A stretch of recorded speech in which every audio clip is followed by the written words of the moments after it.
Provérbios de Salomão, capítulo de número 12, versículo de número 15. Eu ia trazer nessa noite uma palavra voltada às famílias, até em respeito ao departamento de casais, mas quando eu cheguei aqui, o Espírito Santo de Deus me levou a esse texto.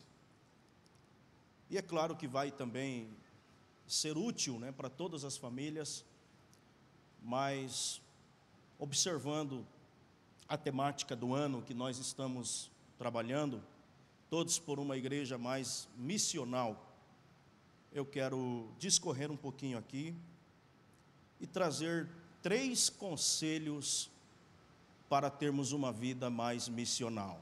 Amém? Provérbios 12, 15 diz assim: o caminho do tolo é reto aos seus olhos, mas o que dá ouvido ao conselho é sábio. Amém? Eu queria nessa noite trazer, de forma bem rápida, 3 conselhos para a igreja do Senhor, para todas as famílias, para todos os casais, para todos nós. E eu acredito que esses 3 conselhos nos ajudarão a termos uma vida mais missional. E o primeiro conselho que eu quero dar aqui a todos nós é um conselho bem simples.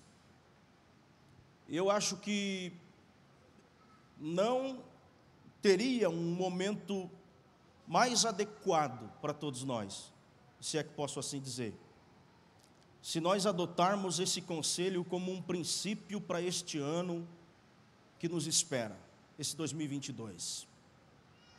O primeiro conselho que eu quero deixar para todos nós nessa noite é: vamos ler, vamos valorizar e vamos aproveitar a Bíblia Sagrada.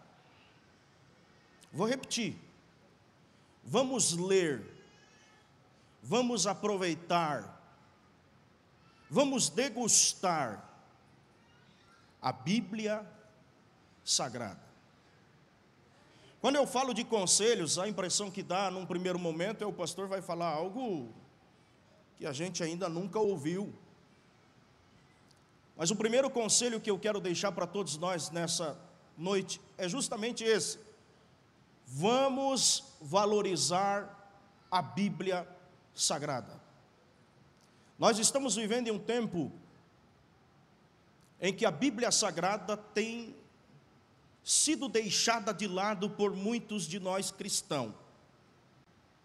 Se nós soubéssemos a riqueza que temos na nossa mão diariamente, meus queridos irmãos, eu acredito que nós seríamos melhores em todas as áreas, não só na vida espiritual, mas também em uma vida social.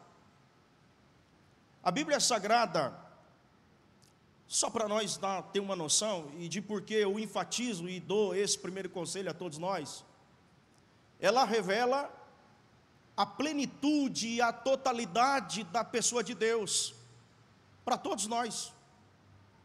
Você quer um exemplo? Deus, em toda a Bíblia Sagrada, Ele se revelou aos homens, Ele se revela a nós de diversas maneiras. Por exemplo, lá no início da criação, Deus se revelou, e Ele se revela a todos nós através da natureza. A natureza revela a pessoa de Deus. E isso não precisa ser nenhum filósofo, cientista. Eles, inclusive, quando olham para a exatidão e para a precisão natural, eles entendem que existe alguém que organizou tudo isso. Não é possível. A natureza revela a pessoa de Deus. Segunda coisa que revela a pessoa de Deus é a sua voz. Através do quê? Da consciência. Quando Deus criou o homem, é interessante que a primeira forma natural, lá no livro de Gênesis, Deus utilizou 7 vezes no Gênesis, no capítulo 1, no capítulo 2, existem 7 verbos que Deus utilizou, e Deus falava e as coisas aconteciam. Eu costumo dizer que o mundo natural é fruto da palavra de Deus. João confirma isso. No princípio era o verbo estava com Deus e o verbo era Deus. Deus falava e as coisas aconteciam. Deus disse haja, houve. Deus disse faça, fez. Tudo que Deus falava, as coisas aconteciam. Quando Deus vai criar o homem, Deus não disse haja um homem e houve um homem. Não, Deus literalmente fabricou um boneco de barro. E ali surge a segunda revelação de Deus para nós. A revelação de Deus em forma, e é por isso que nós não acreditamos que existam ateus. Por quê?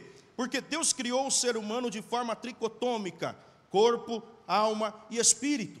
Todos nós temos dentro de nós um sentido imaterial, invisível, que revela a pessoa de Deus. O índio, que nunca pegou uma Bíblia Sagrada na mão, ele olha para o sol e ele diz assim, ó, Tupã, Tupã. Por que ele faz isso? Porque ele sabe que existe um ser superior intuitivamente na sua alma.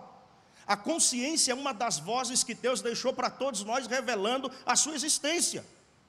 A Bíblia Sagrada é bem clara em enfatizar desta maneira. Existem várias formas da revelação de Deus. Deus se revelou de forma sobrenatural, Deus desceu em forma angelical e Deus desceu em forma pessoal. Quando falamos da pessoa de Jesus Cristo, que é o descendente de Abraão, que o nosso presidente leu o texto aqui, lá em Gênesis capítulo 12, quando vemos a pessoa de Jesus, na pessoa de Jesus, observamos a revelação de Deus em pessoa, em homem. Jesus revela a pessoa de Deus.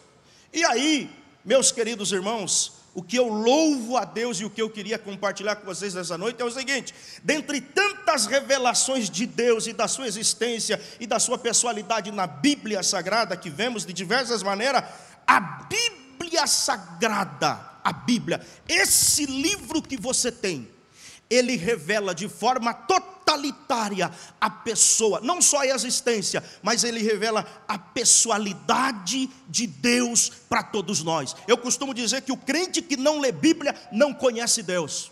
O crente que não aproveita as Escrituras é um crente pobre de Deus. Quer ser enriquecido espiritualmente, comece a valorizar a Bíblia que você tem nas suas mãos.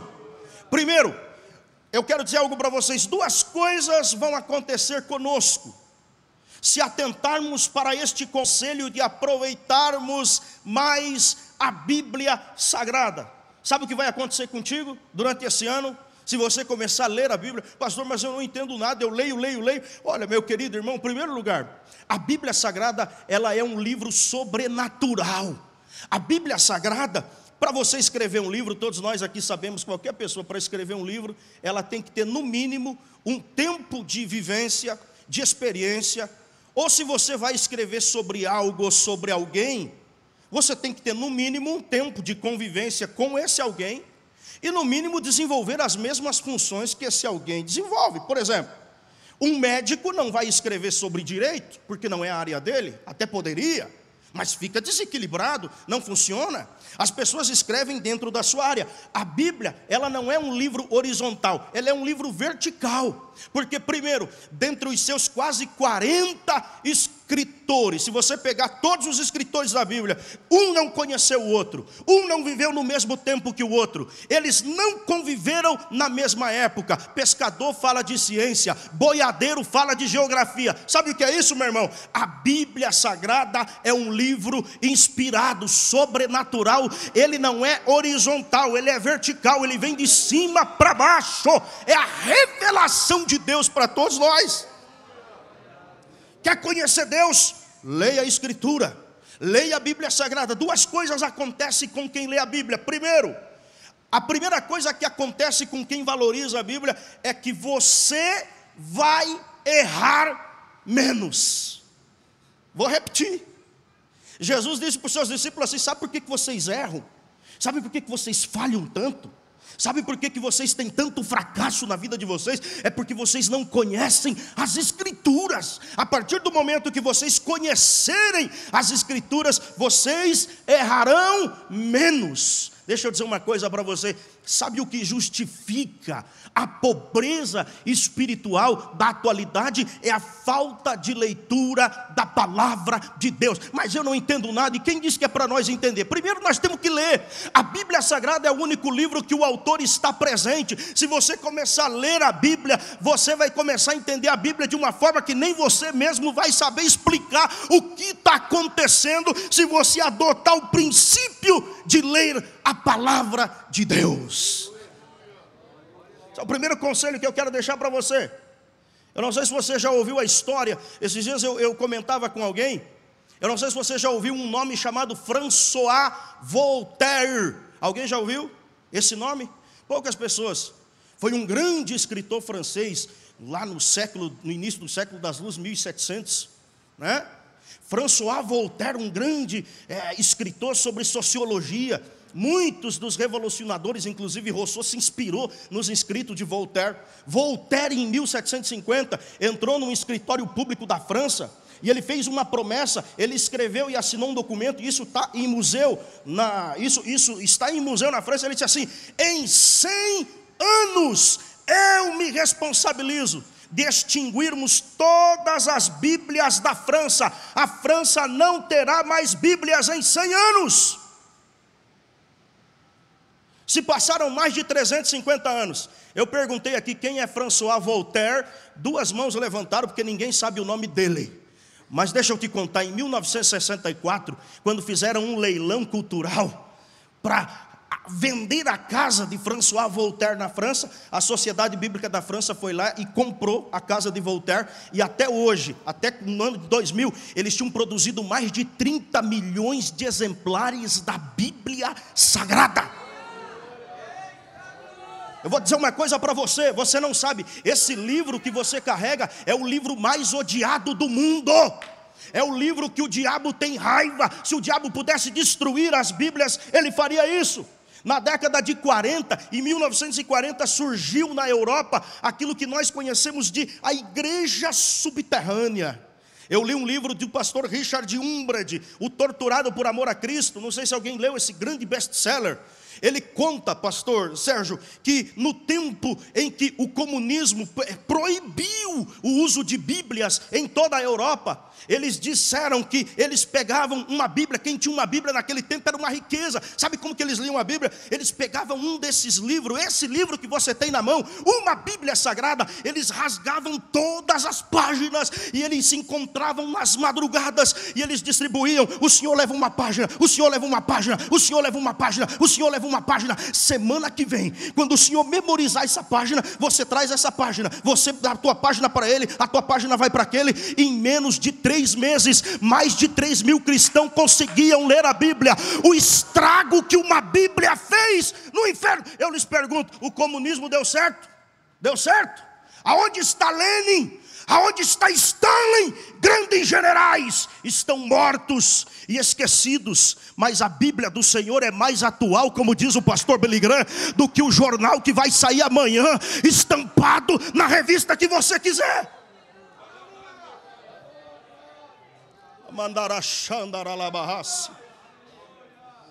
Esses dias alguém chegou para mim, me chamou no privado, no WhatsApp. Tem uma irmã lá na igreja, no grupo do setor, que ela manda todo dia 2, 3 capítulos da Bíblia no grupo. Teve alguém que ficou incomodado, disse: pastor, manda essa mulher parar. Essa mulher incomoda a gente. Eu disse: por quê, irmão? Ela fica botando o textão da Bíblia, capítulo inteiro para a gente ler. Ela pensa que meu celular é o quê? Eu disse: meu irmão, dê glória a Deus, porque ainda tem gente que lê a Bíblia na igreja. Se você não lê, aliás, deixa eu dar um conselho para você. Se você é desses que ignora esse tipo de coisa, meu querido irmão, está na hora de nós parar um pouquinho, tirar um tempo diariamente e começar a ler a palavra de Deus. Eu não tenho Bíblia, tem crente que está com a Bíblia aberta no Salmo 91, amarelada dentro de casa, e não é capaz de ler um capítulo por dia. E aí o quê? Esse ano de 2022 eu vou fazer 7 quinta-feira da vitória. Ei, meu irmão, esse 2022 eu vou fazer uma campanha disso, vou fazer campanha daquilo. Você quer ter uma vida de vitória? Comece a aproveitar a Bíblia que você tem dentro da tua casa, e você vai ver que a sua vida vai mudar aos poucos. Ame a Bíblia. Quantos podem glorificar a Deus pela Bíblia Sagrada? Eu me lembro de um conselho, também li em um livro, o pastor Norbert Lack escreveu, que certa feita um jovem da sua igreja, um pastor alemão, na cidade de Wittenberg, este jovem ganhou uma Bíblia escrita em alemão, e aí chegou para ele tão feliz, e disse assim: pastor, eu quero que o senhor faça uma dedicatória na minha Bíblia, escreva algo para mim, porque eu ganhei uma Bíblia. E o pastor foi, pegou a Bíblia daquele jovem, e quando o pastor abriu a página, na primeira página, aquele jovem já tinha escrito: este é o meu pão diário. O pastor apenas acrescentou: então não o deixe mofar. Tem crente que a Bíblia está jogada dentro do carro, está cheio de orelhinha, não sei do que. Uns chamam de gato, outros chamam de burro. A Bíblia vai para lá e para cá. Outros têm 500 Bíblias no escritório, mas não lê mais um versículo por dia. Meu irmão, eu sou de uma geração, eu dou glória a Deus porque peguei o restinho dessa geração, que os nossos pais, antes de comer, antes de tomar um copo d'água, eles tinham aquela caixinha de promessa e nós tínhamos que ler no mínimo 3 antes de tomar um copo d'água. Um era Deus falando, outro era Deus confirmando, e o terceiro era para juntar tudo. Era assim. Sabe por que essa geração venceu? Geração que não tinha letra, que não tinha, meus queridos, escolaridade, mas que fez muita coisa pelo Evangelho, e chegamos aonde chegamos. Sabe por quê? Eles foram missionais, eles foram diferentes. O que precisamos para impactar o mundo, começando dentro da nossa casa, é aproveitando a Bíblia que temos.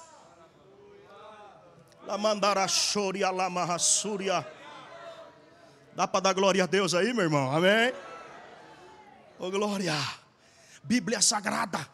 A maior pobreza que temos é que estamos virando as costas para a palavra de Deus. É só você olhar na prática. Os nossos cultos de Vitória, tem gente pela janela. Culto de ensino, é uma meia dúzia de crente que vem na igreja ouvir a Bíblia. Escola bíblica dominical, poucos frequentam. Mas é o único dia que eu tenho para descansar. Não, meu irmão, vai aproveitar. Faça que nem Maria. Enquanto Marta se ocupou com as coisas da vida, Maria foi aos pés do Senhor procurar a melhor parte. A melhor parte ainda é estar nos pés de Cristo Jesus. Esta não será tirada. Leia a Bíblia. Pastor, é que eu sou tentado. Quer vencer a tentação? Leia a Bíblia. Jesus venceu o diabo porque lia a Bíblia. Leia a Bíblia sagrada. A Bíblia vai te revelar quem é Deus. A Bíblia vai te revelar quem é o Espírito Santo. A Bíblia vai te revelar o caminho que você tem que andar. A Bíblia é a ferramenta, é a espada, é a arma do crente. Oh, glória! Eu poderia só ficar falando da Bíblia Sagrada aqui essa noite, porque ela é rica em tudo que você imaginar. A Bíblia. Amém? Quantos vão amar mais a Bíblia este ano? Aleluia! Leia a Bíblia, meu irmão. Oh, glória, aleluia, glória a Deus, porque esse ano, o primeiro trimestre da nossa escola bíblica dominical, acertaram em cheio, em colocar sobre a infalível inerrância, né? Palavra do Senhor, falando sobre a autoridade da Escritura, aleluia. Deixa eu dizer uma coisa, enquanto nós estamos no Brasil, esse mesmo país do avivamento, existem muitas pessoas que estão tirando ou querendo tirar a Bíblia Sagrada. O Adalberto está aqui, sabe disso. Projetos de lei que tentam tirar a Bíblia Sagrada das bibliotecas públicas. Aliás, se eu não me engano, nas universidades federais, eles já extinguiram os exemplares da Bíblia, colocando o livro de tudo quanto é gênero. Existem projetos de lei que tentam tirar as Bíblias das repartições públicas, crucifixos e tantos outros elementos que tipificam a religião e a cultura judaico-cristã. Estão tentando. Deixa eu dizer uma coisa para vocês. Vamos supor que essa gente conseguisse extinguir todas as Bíblias que existem no mundo. Meus irmãos, todos os exemplares que existem no planeta Terra, será que a Bíblia acabaria? Será que a Bíblia terminaria? Será que a Bíblia deixaria de existir? É lógico que não. Sabe por quê, meu irmão? A Bíblia não é algo que veio de baixo, a Bíblia é algo que veio de cima. A matéria, aleluia, a matéria original da escrita, esta ninguém toca, ela está em cima. A inspiração, a revelação vem de cima para baixo. O diabo pode tentar acabar com os exemplares aqui embaixo, mas a fonte da revelação e da inspiração é a pessoa de Deus. Com ele ninguém mexe. Oh glória. Para mim encerrar, primeiro conselho que eu quero deixar para todas as famílias: você pai, leia a Bíblia para o seu filho. Você mãe, leia a Bíblia. Casal, querem ter uma vida de vitória? Leiam a Bíblia junto. Há quanto tempo nós vamos ter que ficar falando isso na igreja? Leia a Bíblia Sagrada. Estude a palavra de Deus. O segundo conselho que eu quero deixar para você é o seguinte: primeiro, veja que eu estou pregando uma palavra bem simples para todos nós. Ame a Bíblia. Segundo, ame a igreja. Olha para quem está perto de você e diz: ame a igreja. Nós estamos vivendo em um tempo em que tudo que o diabo quer é tirar o crente da igreja. Existe um discurso de ódio que tenta utilizar até a Bíblia para fazer com que você não venha mais à igreja. Olha aqui para mim. De tantos homens da Bíblia, Abraão, Isaac, Jacó, Judá, Esrom, Arão, Abinadab, Naasson, Salmão, que casou com a Raabe e gerou Obed e Jessé, que foi o pai de Davi. De todos esses homens, eu admiro muito a história de Davi. Muito a história de Davi. Dentre tantos homens na Bíblia que receberam títulos de Deus, Abraão, meu amigo, Moisés, um grande líder, Elias, o meu leão, Davi recebeu mais de 1000 elogios de Deus. Só no Salmo 89, na narrativa, você vai ver várias qualidades que Deus dá para Davi. Davi é meu herói, Davi é meu eleito, Davi é meu achado, Davi é corajoso, Davi é meu ungido, Davi é meu servo. Deus utiliza um pronome possessivo para dizer que Davi é dele. Juro pela minha santidade, não mentirei a Davi. Pode terminar o sol, mas a descendência de Davi vai ficar de pé. Deus está dizendo: a família de quem acredita em mim, a família, a descendência de Davi, eu cuido. Aí, olha para cá, olha para cá. Qual que é o segredo de Davi? Davi tem alguns segredos na sua vida. O primeiro segredo de Davi, sabe o que era? Ele não conseguia viver sem a presença de Deus. Não conseguia. Você pode ver, no pior momento da sua vida, ele disse assim: Deus, me tire tudo. Me tire amigo, me tire a família, me tire o trono, me tire a coroa. Só não tire de mim o teu espírito. Amava a presença. Deixa eu te contar outro segredo de Davi para ficar melhor. Fala para o vizinho, desculpa. Diz: além da presença de Deus, Davi amava estar na igreja.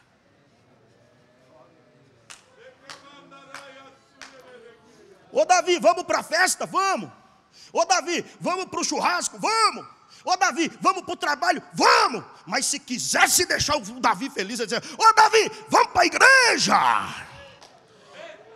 Alegrei-me quando me disseram. Vamos à casa do Senhor. Esses dias eu falei aqui numa quinta-feira sobre o Salmo 23. O Senhor é meu pastor, nada me faltará. Ele me faz repousar em pastos verdejantes, guia-me mansamente às águas tranquilas, refrigera minha alma por amor de seu nome, guia-me pelas veredas da justiça por amor de seu nome. Ainda que eu ande pelo vale escuro, não temerei mal nenhum, porque o Senhor está comigo. A sua vara e o seu bordão me protegem. Preparas-me uma mesa com óleo na presença dos meus inimigos, unge a minha cabeça com óleo, faz o meu cálice transbordar. Certamente que a bondade e a fidelidade, ou bondade e misericórdia, me acompanharão todos os dias da minha vida. E ele diz assim, eu não vou ir só no congresso, eu não vou ir só no culto de domingo. Se eu puder, eu morarei, eu habitarei. Eu quero estar todo dia na casa do Senhor, para todo sempre. Nós estamos vivendo a geração de crentes que vem na igreja uma vez no mês. E olha lá. Alguns vêm na igreja só dia de domingo, é ou não é? Ô glória! Nós estamos vivendo em um tempo em que o inimigo está fazendo de tudo para você não estar na igreja. Eu dou glória a Deus, porque a cidade de Joinville, eu acho que é uma das cidades do sul do Brasil que mais tem igreja, pastor Sérgio. Mais tem igreja. Tem crente que tem uma igreja a 100 metros. Aliás, Joinville, se eu não me engano, existe uma igreja a cada 1000 metros. Existe uma igreja. Outro dia eu vi o pastor presidente da convenção, o pastor Nirto, falando que o pastor Sérgio só perde para o homem lá da Havan, né? A Havan inaugura uma loja de 2 em 2 meses. Joinville inaugura uma igreja de 3 em 3. É glória. Tem igreja. Por que Deus abençoa tanto o ministério do presidente? Porque ele abre igreja, está certo. Eu me lembro agora, não sei se o senhor vai lembrar, mas uma vez o senhor falou para mim, eu tinha uns 16 anos, o senhor era presidente na cidade de Caçador. Ele me atendeu um dia de tarde e me disse assim: sabe por que o mercado está cheio? Eu disse: por quê, pastor? Porque a porta está aberta. Sabe por que o bar está cheio? Eu disse: por quê? Porque a porta está aberta. Aí ele me disse uma frase assim: igreja fechada só dá prejuízo. Nunca mais esqueci disso aqui, não sei se o pastor lembra disso. Está certo. Igreja não tem que ficar de porta fechada, glória a Deus, porque aqui na sede a igreja está aberta todo dia tem gente aqui na igreja.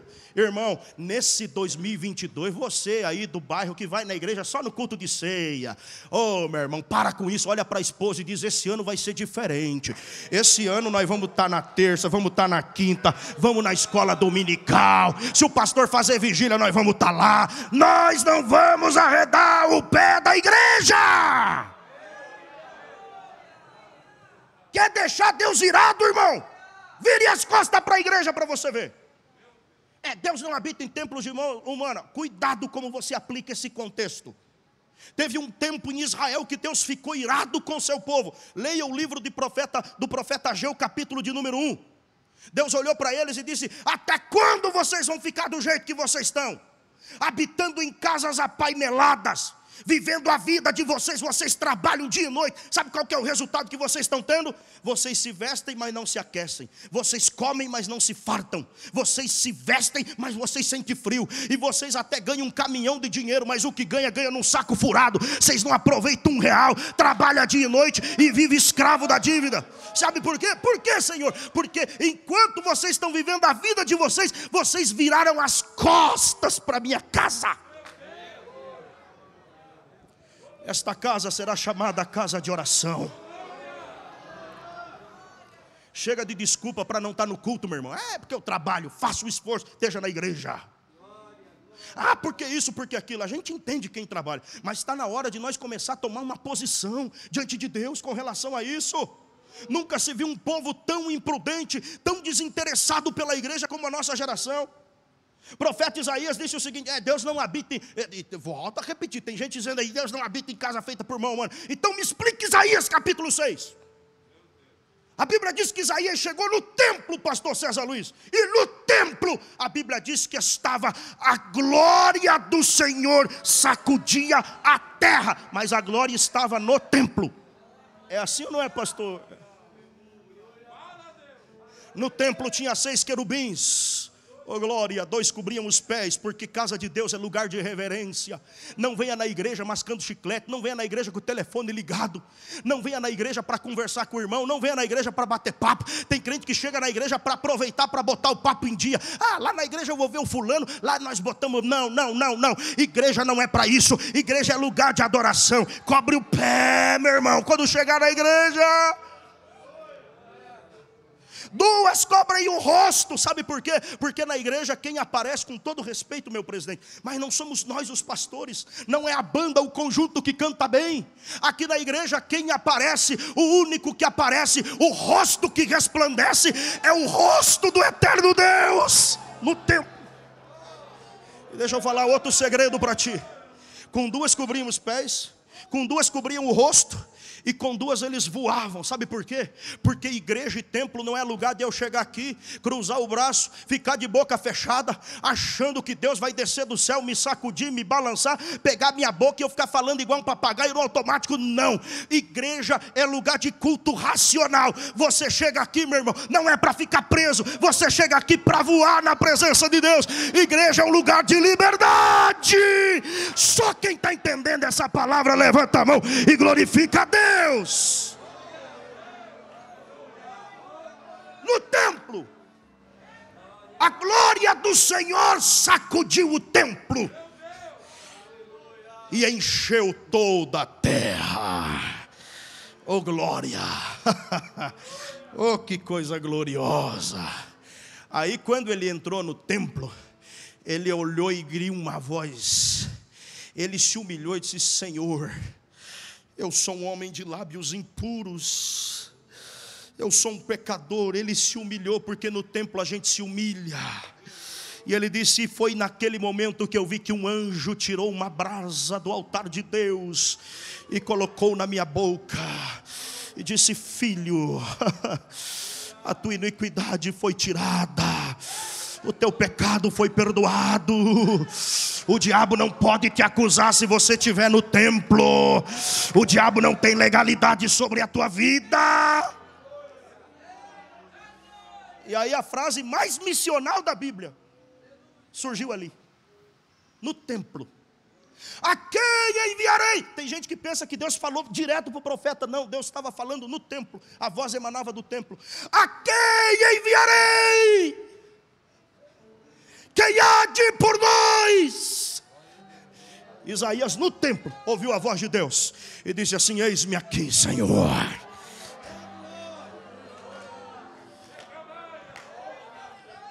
Eu vou na igreja, pastor, não sinto nada.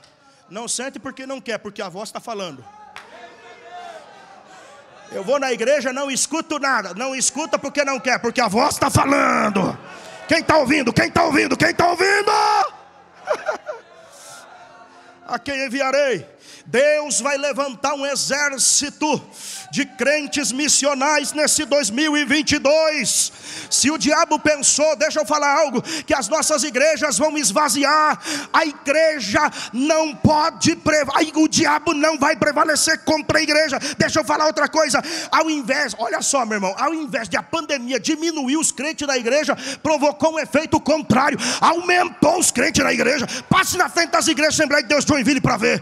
Deixa falar, quanto mais falo, mais nós cresce. Quanto mais bota pedra, mais a igreja anda. Se alguém está pensando que nós vamos ficar sozinhos pregando para quatro paredes, está enganado. Nunca se teve um tempo, e eu quero crer nisso, quem acredita, glorifica a Deus comigo. Nunca se terá um tempo em que as igrejas estarão tão cheias como neste ano, porque é tempo de vir na casa de Deus. Quem crê, levante as mãos para glorificar a Deus.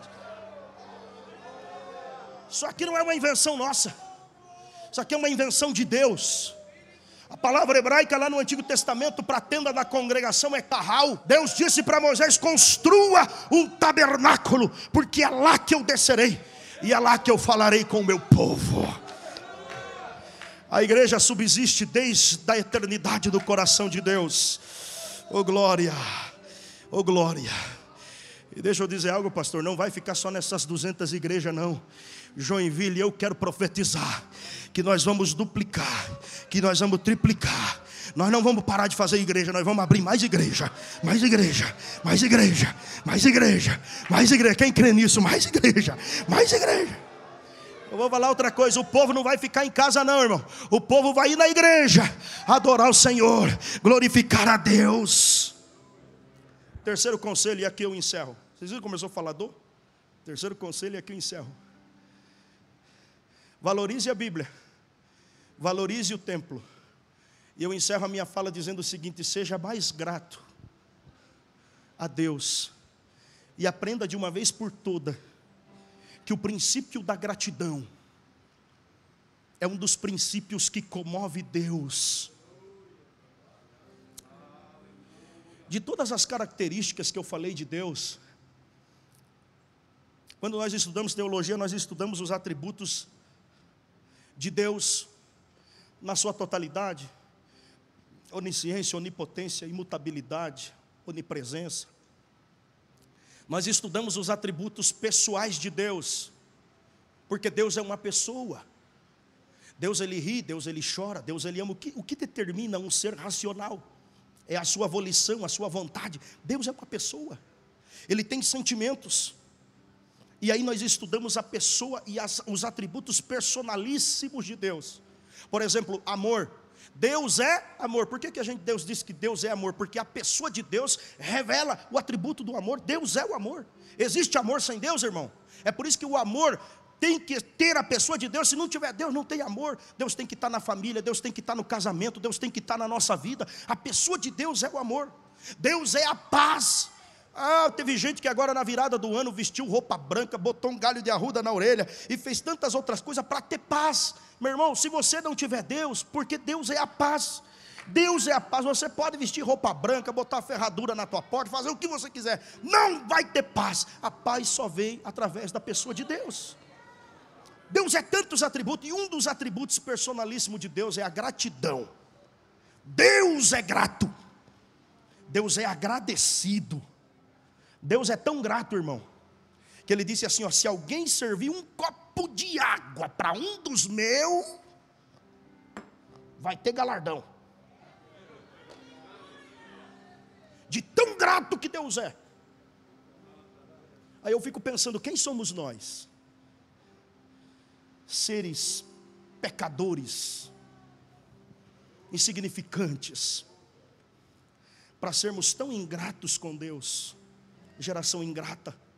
Se nós, pastor, não aceitamos e não gostamos e não convivemos com a ingratidão, eu fico imaginando Deus. Você faz de tudo por alguém, como que aquela pessoa te paga? Ingratidão. É bom? É bom isso, irmão? Não seja ingrato. Eu preguei uma vez num congresso, um governador Celso Ramos, pastor Sérgio, era o pastor Adrianinho ainda, antes do pastor Francisco, eu era um menino. E quando eu estava pregando, no meio da pregação, eu fui interrompido. Estava naquele culto a Esther Ungur e a irmã Vilma, elas andavam juntas as duas sempre. E a irmã Vilma levantou e a Esther Ungur levantaram as duas, e elas soltaram a rajada de língua, a igreja parou. Eu parei também, eu sempre aprendi que profeta não interrompe pregador. Mas naquele dia, quem mandou foi o Espírito Santo. E aí quando o Espírito manda, a gente fica quieto, né, irmão? Aleluia. E a Esther Ungur deu uma rajada de língua, a irmã Vilma levantou, a igreja estava cheia. E ela saiu desfilando pelos corredores, e ela apontava o dedo para a igreja, e ela dizia assim, ingratos, ingratos, ingratos, ingratos, ingratos. E ela fez um corredor da igreja, e voltou pelo corredor da igreja, gritando, ingratos, ingratos, ingratos, ingratos, ingratos. E ela parou na frente do púlpito da igreja, e apontou os dedos com a autoridade de Deus, e apontava o dedo para a igreja, e gritava, ingratos. Olhou para o altar e começou a apontar o dedo para o altar e dizer, ingratos. E aquele silêncio e aquele temor tomou conta da igreja. E ela começou a dizer, porventura tenho eu deixado faltar o pão na vossa mesa? Ingratos. Porventura, quando terminar essa reunião, vocês não têm aonde reclinar a vossa cabeça? Ingratos. Tem faltado vestimenta, tem faltado calçado na vida de vocês? Ingratos. Quantos de vós estão muito bem empregados? Quantos de vós andavam a pé? Não tinham aonde morar? Eu dei até veículo para vocês. Ingratos. E ela deu uma palavra dura naquele dia. O mesmo Deus que dá é o mesmo Deus que tira. Deixa eu falar algo para vocês, eu nunca mais me esqueci daquela cena. Nós vivemos em uma geração tão ingrata, meu irmão, que nós não somos capazes de agradecer mais nem pelo alimento que a gente come. O que dirá dobrar o joelho para orar antes de dormir? Agradecer a Deus pela manhã, pela noite que eu pousei? Agradecer a Deus pela família que eu tenho? Pare de reclamar a partir de hoje. Volte para casa com algo no seu coração dizendo, eu vou ser mais grato a Deus.